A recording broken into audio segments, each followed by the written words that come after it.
chapter 700 has been graced.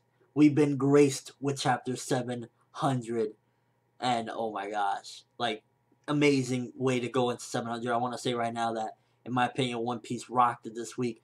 Best chapter this week out of the big three. I was blown away with all the content that Oda packed into this one chapter. Phenomenal stuff. I didn't even know where to begin, to be honest with you, when I first was coming into the review. But let's just get into the review with everything that happened, or most of the stuff that happened. First of all, we get a glimpse of Jewelry Bonney.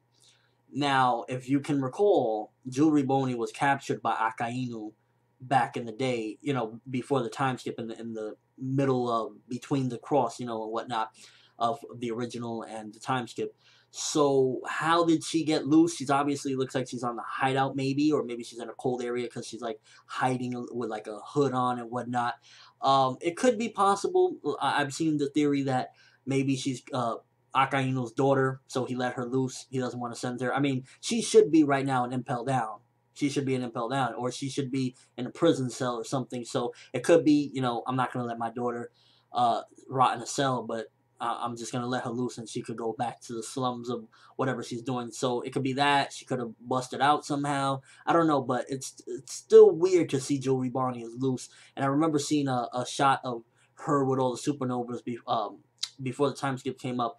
And I was always thinking, wait, how is she going to be involved if she was already captured? So maybe she's related to somebody and whatnot. And we'll just have to wait and see, but it was still interesting to see that Jewelry Bonney is still in the game. Now, the whole thing of the warlords, first of all, everybody called it. I mean, it was clearly obvious the way that Buggy was sent the letter from the government. Buggy, Shichibukai. Hilarious. And honestly, I wouldn't be surprised if somebody saw that I did a prediction video.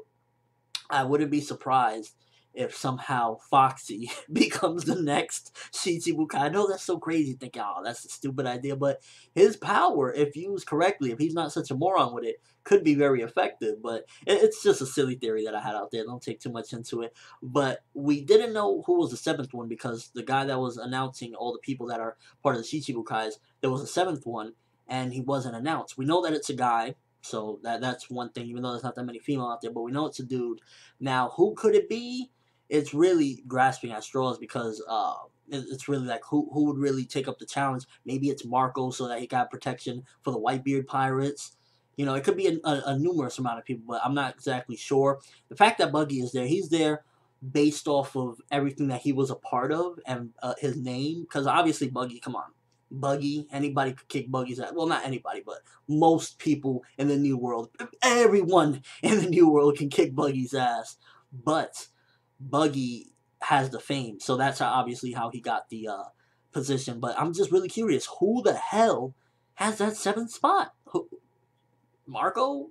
Foxy? I don't know, but that really caught my eye. Now we find out a little more about Kinemon. He's still hiding. Like I said, there's something very big about him, because for him to hide it this long is either something humiliating, something very big that he really doesn't want to get people involved in, or something, because we find out a little more that how he was separated, and he was on this island, I believe it's called Zoe, and that's where he's going back to get his friend, because his friend used himself as a hostage.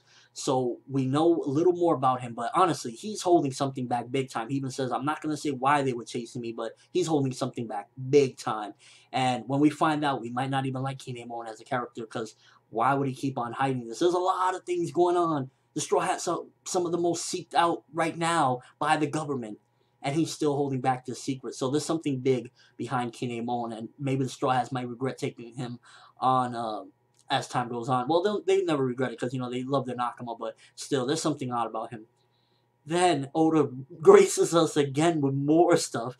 We get to see a little glimpse of Akainu. He got a goatee now. I mean, we've seen a drawing already, but it was nice to see him. Not too much from him, just him basically giving orders, saying, I'm not going to let Straw Hats go crazy and whatnot. So it wasn't a biggest thing, but still, to see Akainu, Oda really knows how to throw it in there. Like, you give us these characters and you move the story along and make things more interesting, and it's amazing. With One Piece, the characters are some of the best things about One Piece. It's like, the characters are amazing, and it's like just being able to see them, freaking awesome. Then also, the biggest thing I would say about the chapter, one of the biggest things, is the last part with Doflamingo. Apparently he has Ace's devil fruit, which is interesting because how, like, because the devil fruits are obviously these magical things. There's something crazy to them. They sprout whenever the person dies. You know, there's a lot to them. So for them to be recreated, it's really interesting exactly how, like, okay, he has Ace's devil fruit, um, and obviously he's going to use that, and I'll get to that in a second, as bait and whatnot. But is that actually the Ace devil fruit, or is that a recreation of it? I'm just saying it could possibly be. And if it is a recreation, then where is Ace's real devil fruit? Now, obviously, it probably is, but I always like to throw an extra what if in there. It could be just a manufactured one that he wants to use as bait to get Luffy over there for whatever the case may be. And by the way, freaking hilariousness with Luffy, like jumping on there, Usopp is grabbing him. That shit had me rolling, honestly. So, you know, you got the comedy in this chapter. Let me go through it. Comedy, amazing, epicness in it. You know, moving the story along, bringing characters we wanted to see, everything that you needed in a One Piece chapter. You got in here. Baby Five, can Baby Five join the Straw Hats? It would be so freaking hilarious. Can we get her? I mean, it probably won't happen because she's really dedicated to Dressrosa, you know, Doflamingo and whatnot. But I would love to see Baby Five with the Straw Hat. She's just like either Monet or Baby Five. I don't know who I would really want. Obviously, Monet is seemingly dead at this point, but I know, going a little off topic, but Baby Five for the win. So, and then the ending where where Doflamingo's talking. It's interesting that he has Ace's devil fruit. How did he get it with all that chaos going in the war? I don't know. Did he have a plan to get it? I don't know. But it could be manufactured. So we got to keep our eyes on that to make sure that it's real. And also, I don't want to forget that we see a little bit of the kid crew. We also even got to see Jinbei for a bit. There was a little shot of Jinbei, but that wasn't really important. But to see the kid crew, I really want to know what's going to happen, because obviously the rookies, like, they kind of got to stay together because the Yonkos will take them out.